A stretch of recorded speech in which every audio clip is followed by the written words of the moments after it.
যে ধারণা তন্ত্রীয় প্রশ্নের ধারে কাছে যায় না। তবে উদাহরণ দিতে গিয়ে একটা ভালো উদাহরণ দিচ্ছে কি, যে আমি রূপে কি একজন চারণ কবি, তাই তো? এই সারা রাত গান গাইতে যাওয়ার পরে খুলে বলি আপনার দিকের গোসলে যদি চুরি করে যাই ঘরে, যদি চুরি করে ঘরে যাই, আপনারা আমার কথা দেবেন, তাহলে আমার কি বলে চিনবেন? চোর বলি, তাই না? তাহলে আমি রূপে কি কবি আর স্বরূপে কি চোর। কিন্তু বাবা তোমার কাছে প্রথমবার আমি জানতে চাই, এত উদাহরণ থাকলে চোরের উদাহরণ আমি এখানে একবার জানতে চাই, আসলে বাসটা কি তো বুঝি না। চোরের উদাহরণটা আমার প্রয়োজনটা কি ছিল এই ধারণা, আরো উদাহরণের তো অভাব ছিল না। তবে তুমি প্রথমবার প্রশ্নখানা করেছো ঈশ্বরের রূপ কি? ঈশ্বর রূপে অনন্ত। যদি বলো স্বরূপ কি? স্বরূপে শান্ত। রূপে অনন্ত কেমন আপনাদের নিকটে বলা ভালো। এই রূপে অনন্ত বলতে গিয়ে সর্বং ফল্লিদং ব্রহ্ম, উপনিষদের যে কথাটি হলো, এটা কি সে ব্রহ্ম সত্তা সব কিছুর মধ্যে আছে বর্তমান। যেই ধারণা এই সব কিছুর মধ্যে ঈশ্বর আছে, এই অনন্ত রূপের মধ্যে ঈশ্বর আছে, এই কথা মিথ্যা না। কিন্তু এই অনন্ত রূপের মধ্যেও থাকলেও এটাকে বলে খর ব্রহ্ম। এই খর ব্রহ্ম বলে বলে আপনাদের নিকটে এবে শান্ত হয়ে যখন স্বরূপে পৌঁছাবে তাকে অক্ষর ব্রহ্ম বলে জানবে। এই যে আমরা যদি বলি, আমাদের শাস্ত্রে বলছে কি আত্মনাম বৃদ্ধি, অর্থাৎ নিজেকে জানো। ঈশ্বরকে জানতে হলে বলে আগে নিজেকে চিনতে হবে বিচারে, তাই তো? আত্মাকে জানতে হবে। একই কথা আল কোরআনের ভাষায় বলেছে তাই, মান আরাফা রাব্বাহু ফাকাদ আরাফা নাফসাহু, যেজন তার নফসকে জেনে এসেছে তার রবকে চিনেছে, অন্যথায় চেনার কায়দা নাই। একই কথা সক্রেটিস ডাক দিয়ে বলে তাই, নো থাইসেলফ, আগে নিজেকে জানা। তাই এখন এই নিজেকে জানতে গিয়ে বলে ঘুরে বলি আপনাদিগের গোচরে, যদি বলি ওকে, বলছে ও কানা মানুষ, তাই না? কানা মানুষ। তাহলে ও বলতে তাকে নির্দেশ করতে গিয়ে যেটা দেখালাম, ওর যে চোখটা অন্ধ, যে চোখটা আছে বন্ধ, ওই চোখের উপর ওকে জানানো হলো না। যদি বলি ও খোড়া মানুষ, অর্থাৎ ওর যে পাটা বাঁকা বা খোড়া, ওই পাটা ওকে বলে নির্দেশ করা হলো। যদি বলি ও সুন্দর মানুষ, তাহলে রঙের উপরে গেল। কালো মানুষ রঙের উপরে। যদি বলি পুরুষ মানুষ, লিঙ্গের উপরে গেল। যদি বলি নারী, লিঙ্গের উপরে গেল। এই ধারণা, এই যা কিছুকে আমি বলে জ্ঞান করছি, আসলে এই সব বস্তু তো আমি না। এই আমি সত্তাটা কতটুকু, এই যে কালা ধরার ব্যবধান কতটুকু। ওমা একটা পুকুরের মধ্যে ঘুরে বলি আপনাদিগের সান্নিধ্যে কতগুলো কলসি পূর্ণ জল নিয়ে, একেবারে যদি কলসির পূর্ণ জল নিয়ে রেখে দেয় সরোবর ভেতরে, কোন কলসির গায়ে লাল রং করে দেওয়া হলো, কোনটার গায়ে কালো রং করে দেওয়া হলো, কোনটায় হলুদ রং, কোনটায় সবুজ রং, তাই না? এই যে 4-5 রকম রং করে তখন দিলাম সরোবরের মধ্যে ডুবিয়ে বিচারে, আমরা চিনতেছি কি করে? বাহিরের যে কলসিতে যে রংটা করা আছে ওই রং দেখি, তাই তো? কলসির রং দেখি বলে আমরা কিন্তু বলছি এটা কালো কলসির জল, এটা রাঙা কলসির জল, এটা হলুদ কলসির জল। কিন্তু কেউ যদি ওই কলসির তারা ভেঙে দেয়, যদি কেউ এসে বলে কলসির ওই যে আবরণটা আছে ভিতরে রঙের, ওই আবরণটা লাঠি দিয়ে আঘাত মেরে ভেঙে দেয়, তাহলে যেই ধারণা এই কলসির ব্যবধান কিন্তু আর থাকবে না। এই সকল কিছুর জল মিলে মিশে একাকার হয়ে ওই সমুদ্রের জলের সঙ্গে তথা জলাশয়ের সঙ্গে মিলে মিশে একাকার হয়ে যায়। সবাই বলি সতত এই আমাদের যে বাহিরের আমিকে চেনাচ্ছি, এটা ওই বাহিরের কাঁচা আমি তথা কলসিতে রং করার মতো। যেই ধারণা সর্বগুরু কৃপা করে তার জ্ঞান নামক লাঠি ধরে দেহরূপ কলসির তারা যদি ভেঙে ফেলতে পারে, খুলে বলি আপনাদের নিকটে এবে ব্রহ্মে ব্রহ্মে লীন হয়ে একেবারে তখন সেই স্বরূপ তথা ব্রহ্ম সত্তায় গিয়ে দাঁড়াবে। এই জন্য রূপে অনন্ত আর স্বরূপে শান্ত, এই ধারণা প্রথমবারে তো এর থেকে বেশি তারে বলা লাগবে না। কারণ একে তো বাবু আমরা ওই যে কাকুই বলছে গান শুরু করার কথা 7টায়, আসলে এসে দেখতে পেয়েছি তাই শ্রোতাবর্গ কিন্তু কেহ নাই। আপনার আমার কাছে বলুন দেখি, শ্রোতা না থাকলে ফাঁকা মাঠে কদাচিৎ গান হয় নাকি? যাই হোক, শুরু করতে যেহেতু দেরি হয়েছে, আমরা ছোট ছোট আসর করে হলেও তাই আসরে শেষ করি। পরবর্তী প্রশ্ন করেছে দাম, তুমি আমার কথা বলে বেদ বিরুদ্ধ মূর্তি পূজা করো কেন? আরবার কৃপা করে সেই কথাটা উচ্চতার আসর তলে খুলিয়া বলে ডাক দিয়ে করে মানা বেদের মাঝে মূর্তি পূজার কোন সন্ধান থাকে না, তাই তো? আছে কি? বেদে মূর্তি পূজা নাই। তবে বলছে মন ব্রহ্ম ইত্তিবাসু, মনকে ব্রহ্ম ভাবনা করো। দারু ব্রহ্ম ইত্তিবাসু, দাসকে ব্রহ্ম ভাবনা করো। অগ্নি ব্রহ্ম ইত্তিবাসু, আগুনকে ব্রহ্ম ভাবনা করো। সূর্য ব্রহ্ম ইত্তিবাসু, সূর্যকে ব্রহ্মজ্ঞানে নমস্কার করো। এই ধারণা বেদের মাঝে মূর্তি পূজা নাই। আসলে ব্যাপারটা ওই রকম না। মূর্তি মানে তুমি কি বোঝো? তোমার কাছে এই ধারণা মূর্তি মানে ওই মাটি খড় কুটা ফুটো এইগুলো না। মূর্তি কি? প্রতীক। আচ্ছা, যে কিছুদিন আগে নির্বাচন হয়েছে না বাবু? নির্বাচন হয়েছে তো, নির্বাচন হয়েছে। নির্বাচনে যখন ভোট হয়েছে, কেউ ধানের শীষ মাথায় দাঁড়াইছে, কেউ দাড়ি পাল্লায় দাঁড়াইছে, নানানজন নানা রকম প্রতীক নিয়ে দাঁড়িয়েছে, তাই তো? আচ্ছা, আমি যদি মনে করি যে আমি ধানের শীষই ভোট দেবো, আর কেউ যদি মনে করে আমি দাড়ি পাল্লায় ভোট দেবো, এই দাড়ি পাল্লার মূলত নির্বাচনটা নির্বাচিত করতে হবে তাকে? সরকারকে, তাই তো? এই সরকার কে হয়েছে? তারেক জিয়া। আচ্ছা, আমরা ভোট না দিয়ে ওই যে ধানের শীষের উপরে সিল না মারিয়ে সরাসরি যদি তারেক জিয়ার টেবিলের উপরে সিল মারিয়ে আসতাম বা তার কাছে গিয়ে বলতাম আমরা আপনাকে ভোট দিচ্ছি, এতে কি হতো? যে ধারণা এটা কেবলমাত্র এই যে ধানের শীষ বা যা কিছু বলি কিনা এগুলোর একটা প্রতীক মাত্র। এই প্রতীকে সিল মেরে পড়ে যেমন কেন্দ্রীভূত হতে পারে বিলক্ষণ, খুলে বলে আপনাদের নিকটে এবে এই মূর্তির মধ্যে সিল মেরে ভক্তি অর্ঘ প্রদান করতে হবে। এই ভক্তি অর্ঘ সেই জগন্ময়ী মায়ের চরণেই পৌঁছবে। তাকে দিয়ে বলে তাই এই মূর্তি পূজা করে বলে হিন্দু সমাজের মানুষের কি কল্যাণ সাধিত হবে আমরা শুনতে চাই। আচ্ছা, ব্রহ্ম আছে নিরাকারে, তাই তো? এই নিরাকার ব্রহ্ম, এই নিরাকার ব্রহ্মকে যদি আপনি উপাসনা করতে চান, নিরাকার মানে কি? তাকে দেখা যায় না, ছোঁয়া যায় না, তার সাথে কথা বলা যায় না, তার সঙ্গে একভাবে চলা যায় না, এই তো নিরাকার। যার অস্তিত্ব ভাবনা করা না যায়, যার অস্তিত্ব চিন্তার মাঝে আনা না যায়, একে নিরাকার কয়।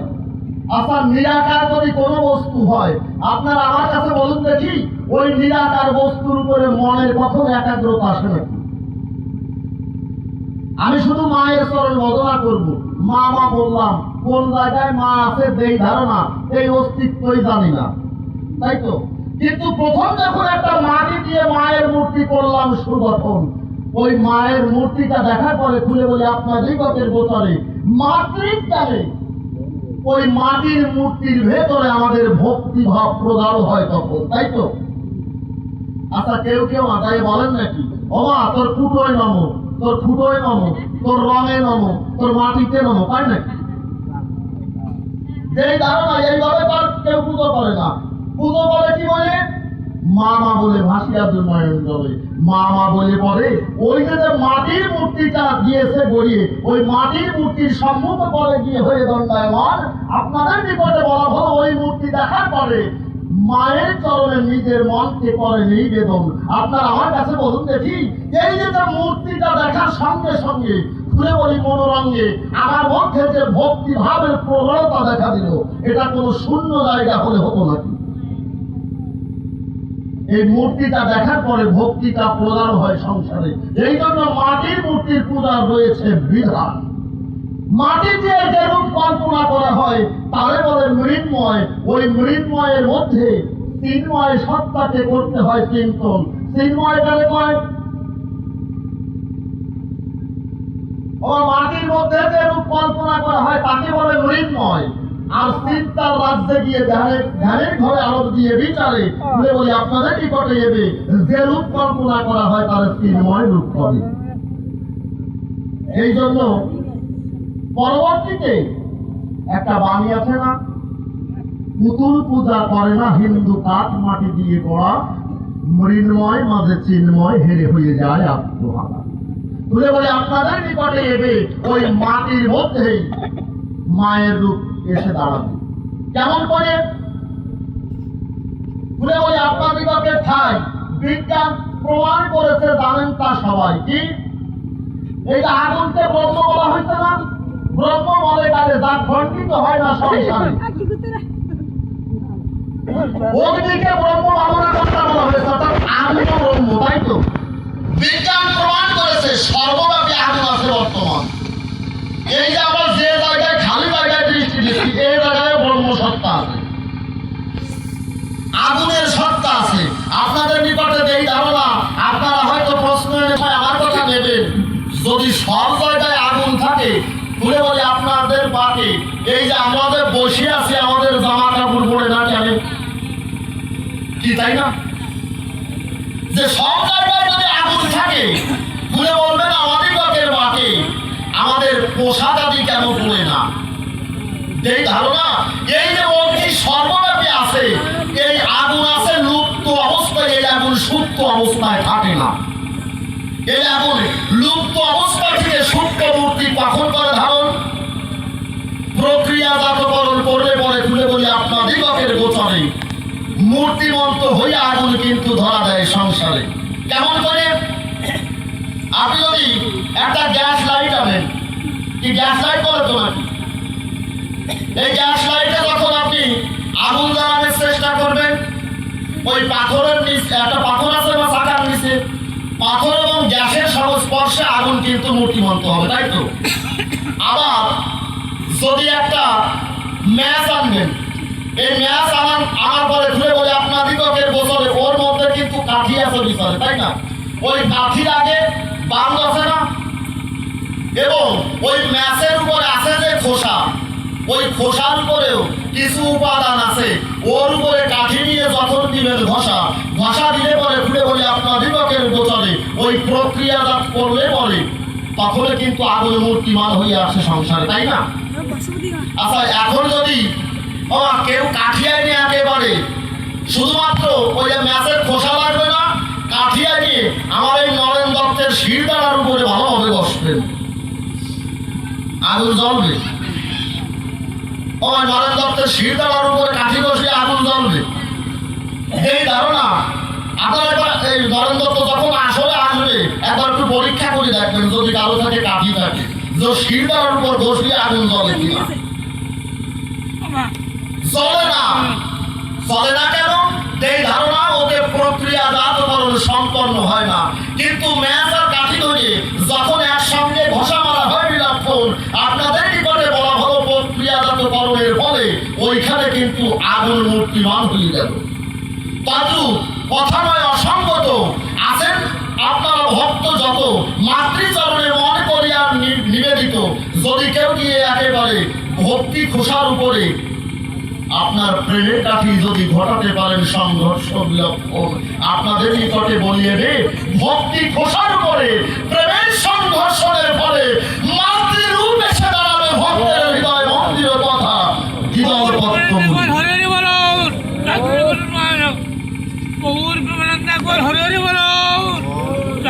তাই তোমার কাছে এই ধারণা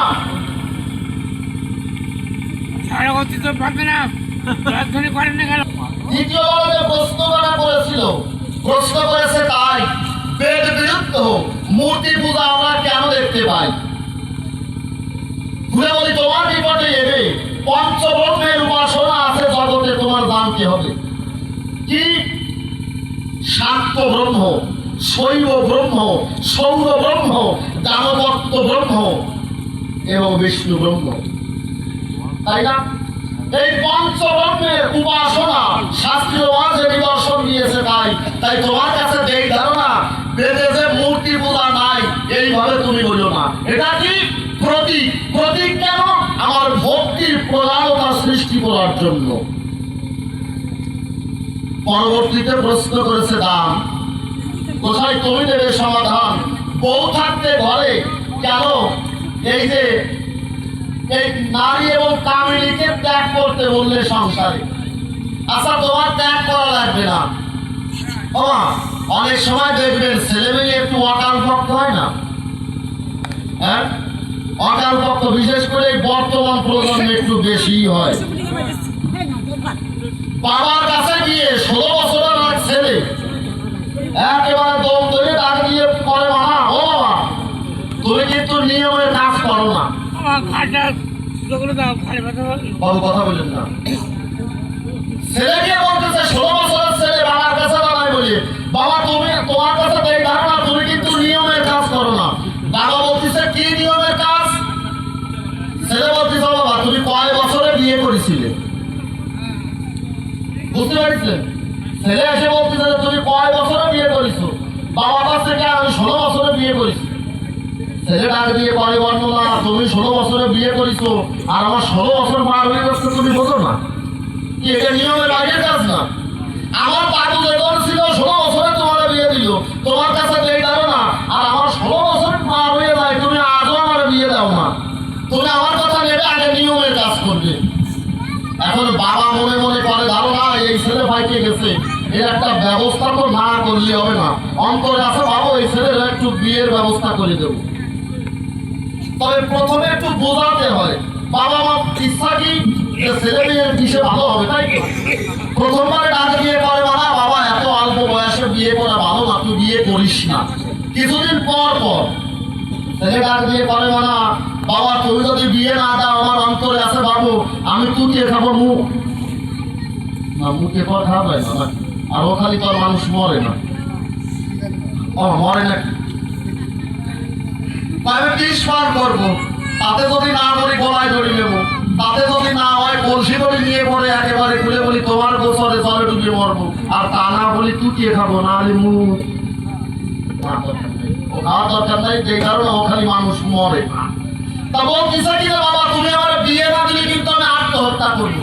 আচ্ছা আপনারা আমার কাছে বলুন দেখি, বাবার যদি একমাত্র ছেলে হয়, বাবা কি ছেলের মৃত্যু না ঠেকাই পারে নাকি? ডাক দিয়ে বলে তাই বাবারে আমার অন্তরে আছে বাবু তোর ওইভাবে মরার দরকার নেই, আমি তোর বিয়ের ব্যবস্থা করি। আপনাদের নিকটে বলা ভালো, বাবা কিন্তু ওর বিয়ের ব্যবস্থা করে দিল। কিন্তু এই ধারণা এই বিয়ের 3 মাস পরে বাবা ওই বারান্দায় বসে বসে গুড়গুড়ি টানে আর কাশে। বুঝেছেন? ওই যে গুড়গুড়ি কথা বলে গেছে না, গুড়গুড়ি টানে আর কাশে, ঘুরে বলে আপনার দিগকের পাশে। বাবা দেখতেছে ও ছেলের পায়ে পায়ে বাড়ি খাচ্ছে, ঠিক মতো চলতিও ভাবতেছে না। কি হয়েছে আমি কিন্তু তা বাবু সত্যি জানি না, মানে ছেলেটা যে পায়ে পায়ে বাড়ি খাচ্ছে একটু বাবা বুঝতে পারিছে তোর ব্যাটারি ভিউজ হয়ে গেছে। এখন বাবা মনে মনে করে ধারণা এই ছেলের যে ভাব দেখি এর ভাব বরাদ্দ তো মোটে ভালো না, এর তো একটু বাঁচানোর ব্যবস্থা করতে হবে। ডাক দিয়ে বলে তাই বৌমার কাছে যাই, ও বৌমা তুমি আমার কথা ভাবে, তুমি মাস 3 তোমার বাবার বাড়ি থেকে বেড়ায় আসবে, আমার অন্তরে আছে বাবু আমি নিজেই তোমার বাবার বাড়ি পৌঁছে দেবো। বাবার ইচ্ছা কি আমার বৌমা যদি না থাকে ঘরে, ওই ব্যাটারি ভিউজর উপায় থাকবে না সংসারে। অন্তরে আছে বাবু বৌমারে কিন্তু তোর বাবার বাড়ি রেখে আসবো। ওমা সাধারণত নতুন বিয়ের পরে যদি এই মায়েদেরকে তার স্বামী বা শ্বশুর একবার বলতে পারে যে তুমি কি তোমার বাবার বাড়ি যাবা, আচ্ছা বলার আগে তোর ভিতর উদাহরণ হয়ে যায় না নাকি? সত্যি কথা করবে, আপনারা বাবার বাড়ি যান তো নাকি? হ্যাঁ, তা বাবার বাড়ি যাওয়ার কথা বললে মায়েদের ভেতরে কিন্তু একটা আলাদা ভাবনা হতে হয়, তাই না? আপনাদের বিপদে বলা হলো বৌমা কিন্তু তোর ভিতর বা গুছাই একেবারে শ্বশুরের সাথে বাবার বাড়ি গেল। এখন বাবার বাড়ি ওর বৌমাকে রেখে বলে শ্বশুর কিন্তু এসেছে ঘরে ফিরে, ছেলের ডাক দিয়ে বলে তাই ছেলে তোকে শুধাই তুই আমার কথা নিবি, তুই মাস তিনিক তোর মামার বাড়ি থেকে আসবি।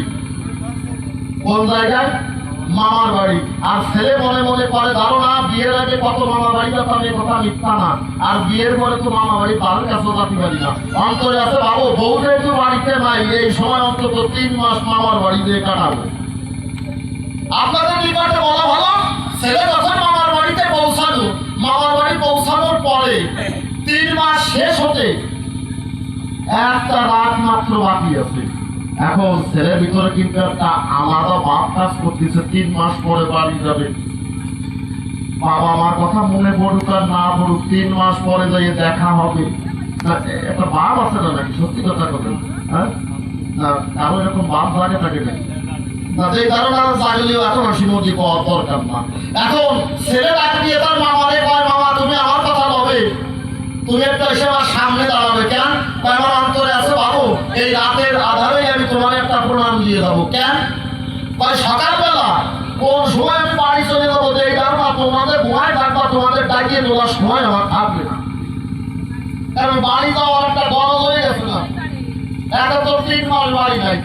ঘুরে বলে আপনাদের বাপের ঠাই, মামাকে প্রণাম করে, মামা মামি সবাইকে প্রণাম করে ছেলেটা ঘুমায় পড়ে বিচারে। কিন্তু এই ধারণা শুয়ে পড়েছে, কিন্তু ঘুমান আসে না। 3টে বিল পাড়ি দিয়ে বিলের মধ্য দিয়ে হেঁটে হেঁটে যেতে হয় তার বাড়িতে বিচারে। এই ধারণা সকালে সূর্য উঠার আগে বিল 2টো পার হয়ে গেছে, কথা মিথ্যা না, বুঝছেন? বিল আর একটা আছে বড় বিল। এখন এই বিল পার হতে গিয়ে মাছ বিলের মধ্যে যখন গেছে, ঘুরে বলে আপনার বিভাগের কাছে, ওই সময় এই যে গরু বা ছাগল যদি কারো থাকে গৃহস্থে, বিলের মধ্যে ছেড়ে দিয়ে খাওয়ায় না। গরুর গলায় গোসল দেয়, কিন্তু দেই ধারণা ছাগলের গলায় তো গোসল দেয় না। দেয় ছাগলের গলায়, কিন্তু গোসল দেয় না।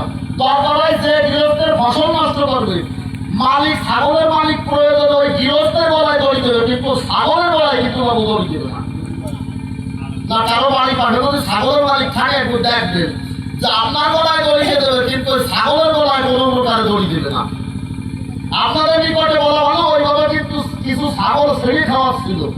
এখন ওই ছেলেটা মামার বাড়ি থেকে যখন বাড়ি ফিরে যাচ্ছে, হঠাৎ করে সামনে প বর্গের প্রথম বর্ণে আকার আর ত বর্গের দ্বিতীয় বর্ণে আকার, প আকার ঠা, এতে কি হয় যে ধারণা আমি আসর তলে ওর নাম নেবো না, নেবো নাকি? না পাঠার নামকে আসরে নিয়ে আসবে না, আমি পাঠার নাম আসরে নেবো না। আপনারা কি করেন? আমি নই নাই তো, পাঠার নাম নিয়েছি না। আমি বলেছি যে আমি পাঠার নাম নেবো না, কিন্তু নিই নাই তো। এখন ওই পাঠা ও কিন্তু দেখে, ওই ছেলেটা দেখতেছে কয়েকটা ছাগল, মেয়ে ছাগল রেখে যাচ্ছে, আর ওই পাঠাও কিন্তু পায়ে বাড়ি খাতি খাতি যাচ্ছে। পায়ে বাড়ি খেতে খেতে বলে, ঘুরে বলে আপনার বিভাগের বছর ওই পাঠাও কিন্তু একবার ওঠে আর একবার পড়ে। এখন ওই ছেলেটা ডাক দিয়ে বলে, মানা পাঠা আজকে যদি চাও তুমি আমার কথা লও, 3 মাসের জন্য মামার বাড়ি যাও। তুমি আমার কথা বলবে 3 মাসের জন্য অন্তত তোমার কাছে বলি সতর্ক, তোমার মামার বাড়ি যেতে হবে।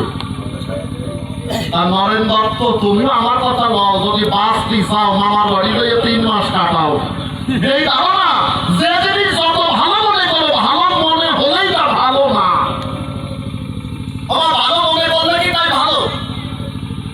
এই যে কিছুদিন আগে ওই যে ভুলে গেল না, উনি দাদা ভুলে গেছে, আমি তাই তাই ভুলে যাবো বলতেছে কি? বর্তমান চৈত্র মাস, সবার বলে পরিপ্রকাশ।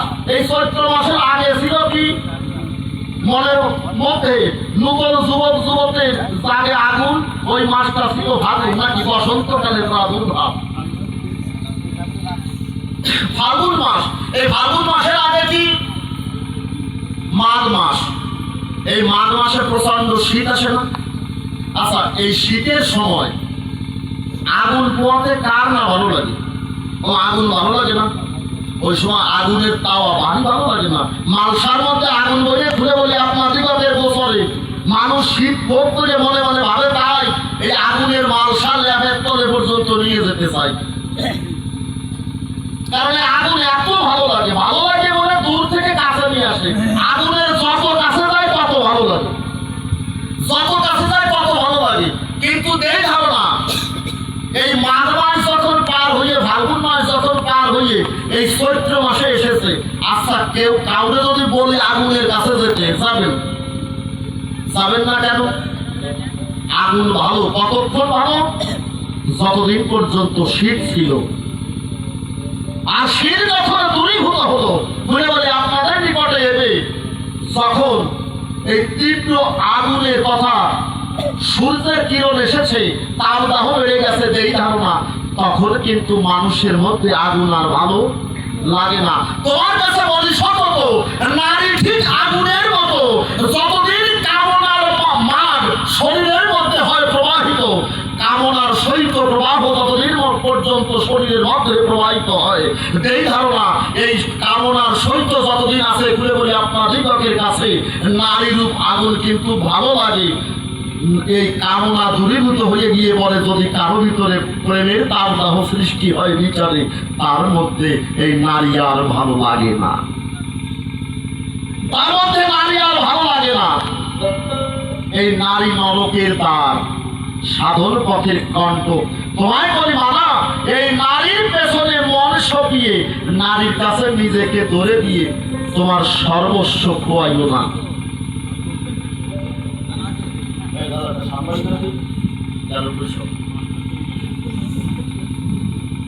এই নারী এত ভালো বস্তু নয়, নারী নরকের দ্বার। তোমার কাছে যেই ধারণা, শুধু নারী নয়, আমি বলেছি কি কামিনী এবং কাঞ্চন, শুধু নারী নয়, সোনাও অর্জন করো। কেন? এই সোনার মধ্যে খুলে বলি আপনাদিগের সান্নিধ্যে অহংবোধ সৃষ্টি হয় সংসারে, তাই না? ভেতরে একটা রাজকীয় ভাব, তমভাব আশ্রয় হয়। এই কারণে এই রাজকীয় ভাব প্রদান হলে পরে ঈশ্বরের কৃপা পাওয়া যায় না। নারী ভালো লাগে, এই পোশাক আশাক ভালো লাগে, সব কিছু ভালো লাগে, কিন্তু তোমার কাছে এই ধারণা, এই ভালো কতটুকু সময়, যতটুকু সময় পর্যন্ত কামনার শৈত প্রবাহ আছে, ততক্ষণ পর্যন্ত ভালো, এরপরে ভালো না। আমি তো সারদাকে বিয়ে করেছি, বিয়ে করে তারা এনেছি ঘরে, কিন্তু তোমার কাছে এই ধারণা, আমি তোমাকে এই নারীর দ্বার পর্যন্ত যেতে দেব না। খুলে বলি, তোমার নিকটে এবে এই জগতে সংসারে তোমাকে অবিবাহিত ব্রহ্মচর্যের জীবন পালন করতে হবে। তোমার কাছে এই ধারণা, আমি বিবাহ বন্ধনে আবদ্ধ হয়েছি, কিন্তু তোমার আমি বিয়ের দ্বার পর্যন্ত যেতে দেব না।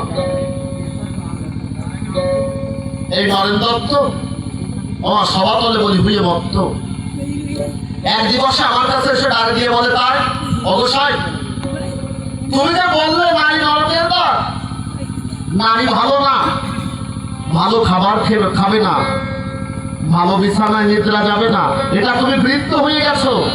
এই বৃদ্ধ কথা বার্ধক্যের ধর্ম, এই বার্ধক্যের ধর্ম বলে আমার বুড়ো মানুষ রে, যদি আপনি 7-8 প্রকার মাংস রান্না করে দেন ভালো হবে। এই জায়গায় তো অনেক রকম ভালো ভালো মাংস পাওয়া যায় নাকি?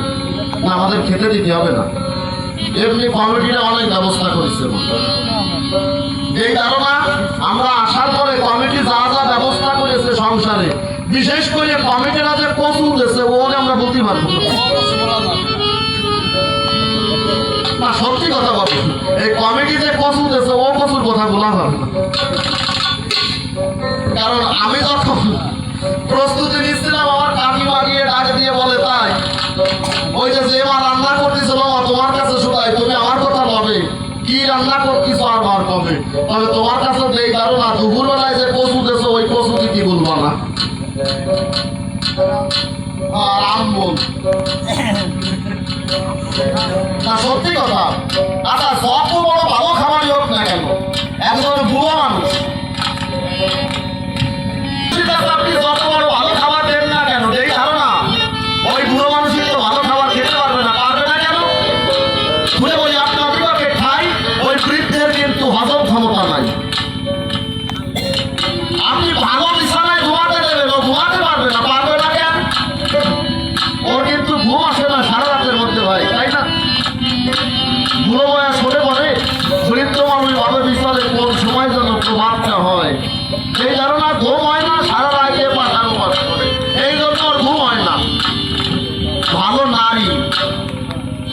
ওই সময় ভালো লাগে না।